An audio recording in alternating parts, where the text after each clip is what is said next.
Dear friends, next article is process of double fertilization.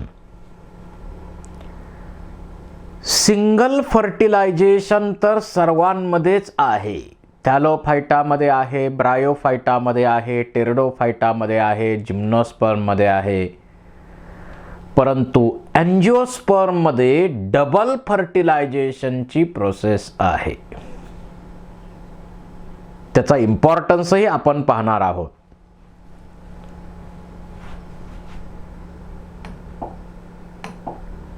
एक male gamete एक बरोबर fuse होणार, डिप्लॉइड झायगोट तयार होणार. Second mail gamete secondary nucleus बरोबर फ्यूज होणार, ट्रिप्लॉइड प्रायमरी एंडोस्पर्म न्यूक्लियस तयार होणार. दोन ठिकाणी फ्युजन होतं, म्हणून या प्रोसेसला आपण म्हणतो डबल फर्टिलायझेशन.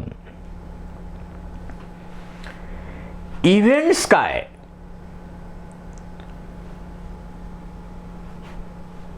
डबल फर्टिलायझेशनच्या प्रोसेसमध्ये इव्हेंट स्टडी करण्यापूर्वी ही प्रोसेस नवास्चिन आणि ग्नियार्ड यांनी लिलियम फ्रिटिलारिया यांच्यामध्ये स्टडी केलेली आहे. आता इव्हेंट्स काय? पोलन ग्रेन्स ज्यावेळी या स्टिग्मावरती डिपॉझिट होतात त्यावेळी ते जर्मिनेट होतात आणि मेल गॅमेटोफाइट तयार होणार. त्यामध्ये male gamete haploid non motile male gametes तयार होणार. Male gametes are non motile and they are carried by pollen tube, hence called as siphonogamy. त्याला आपण सिफोनोगॅमी, सायफोनोगॅमी असं म्हणतो. ट्यूब, एक ट्यूब काय करते? मेल गॅमेट्स कॅरी करते, म्हणून सिफोनोगॅमी म्हणतो आपण. सेकंड इव्हेंट, या ओव्ह्यूल मध्ये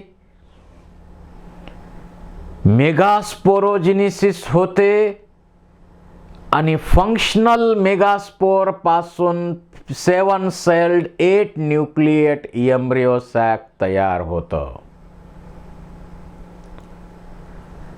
next event, entry of pollen tube through style. या स्टाईल मधून मार्ग काढत काढत काढत काढत पोलन ट्यूब पुढे येते. या पोलन ट्यूबच्या टीपला सेल्युलेज आणि पेक्टिनेज सारखे एन्झाईम असतात. त्यामुळं यामधले जे अडथळे आहेत ते डिझॉल्व केले जातात. Boron stimulate the pollen germination. बरं, पोलन ट्यूब मार्ग काढत काढत खाली आली. त्यानंतर नेक्स्ट इव्हेंट आहे entry of pollen tube through ovule. In most of the angiosperms pollen tube enters through micropyle. When pollen tube enters through micropyle, it is called as porogamy.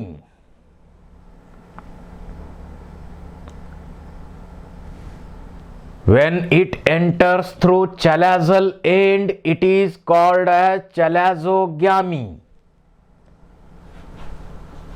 When pollen tube enters through middle of the integument, it is called as mesogamy.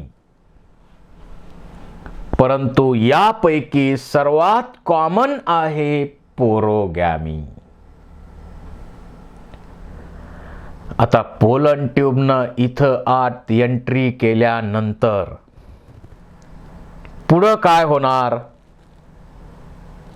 He pollen tube embryo sack मध्ये entry करणार. म्हणजे आपण जर embryo sack इथं दाखवलं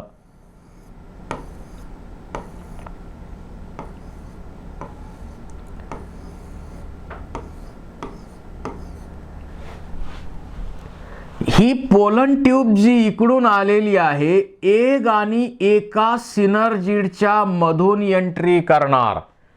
हा synergid burst होणार, degenerate होणार आणि त्याच्यामधलं जे लिक्विड आहे, फ्लुइड आहे, ते ॲब्सॉर्ब केलं जाईल पोलन ट्यूब कडनं.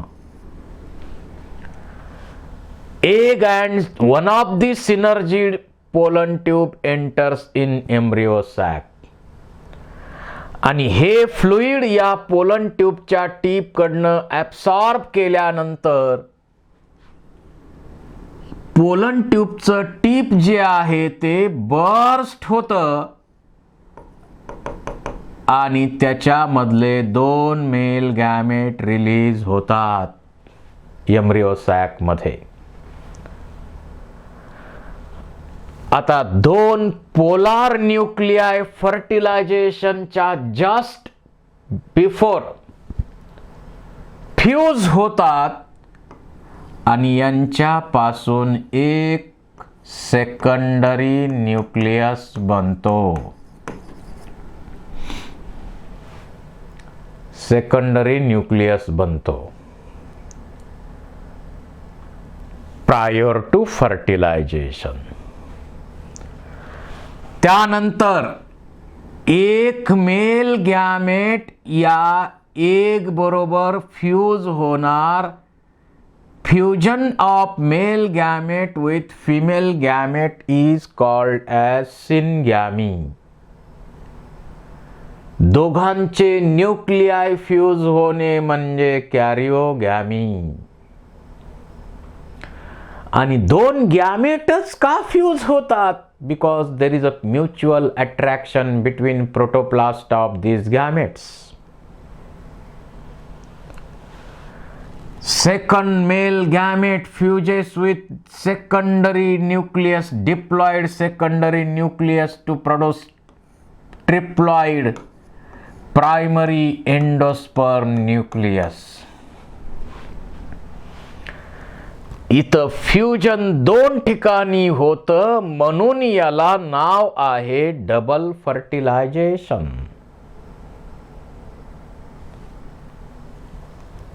आणि इथं 3 न्यूक्लियायचं फ्युजन या ठिकाणी होतंय म्हणून याला ट्रिपल फ्युजन म्हणतो आपण. Fusion takes place 2 places, hence called as double fertilization. आता हे सेकंड फ्युजन जे आहे ते कशासाठी आहे? तर ट्रिप्लॉइड हायली न्यूट्रिटिव्ह एंडोस्पर्म बनवायचा आहे म्हणून त्यासाठी केलेला प्रयत्न आहे. अशा प्रकारे 3 न्यूक्लियायचं फ्युजन या ठिकाणी होतं म्हणून ट्रिपल फ्युजन आपण म्हणतो. तर फर्टिलायझेशन नवास्चिन ग्नियार्ड यांनी लिलियम फ्रिटिलारिया याच्यामध्ये डिस्कवर केलेली प्रोसेस आहे. डबल फर्टिलायझेशनचा सिग्निफिकन्स काय? डबल फर्टिलायझेशनचे इव्हेंट्स पहा. इथं पोलन ट्यूब एंट्री करते, एक सिनर्जी डिजनरेट होतो, त्यातलं फ्लुइड ॲब्सॉर्ब करून पोलन ट्यूबचं टोक बर्स्ट होतं, मेल गॅमेट इथं रिलीज होतात.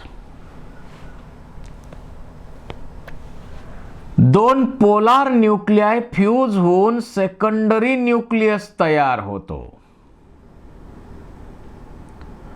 आणि जे गॅमेट रिलीज झाले त्यापैकी एक बरोबर फ्यूज होणार, सिनगॅमी होणार आणि second gamete fuses with secondary nucleus to produce primary endosperm nucleus.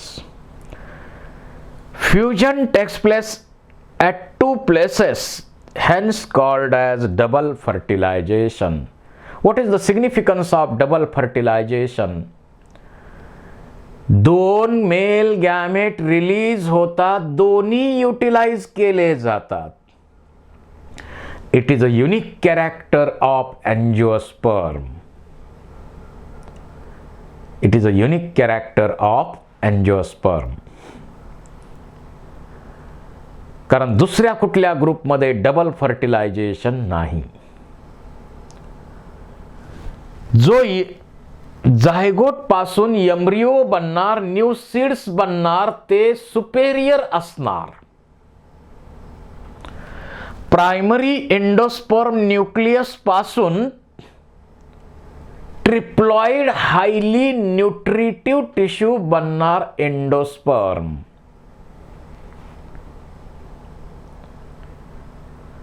आणि मग जास्त व्हायबल असणारे सुपेरियर सीड्स या प्रोसेसच्या साहाय्यानं बनतात. It restore the diploid condition from generation to generation. अशा प्रकारचे सिग्निफिकन्स आहेत डबल फर्टिलायझेशनच्या प्रोसेसचे.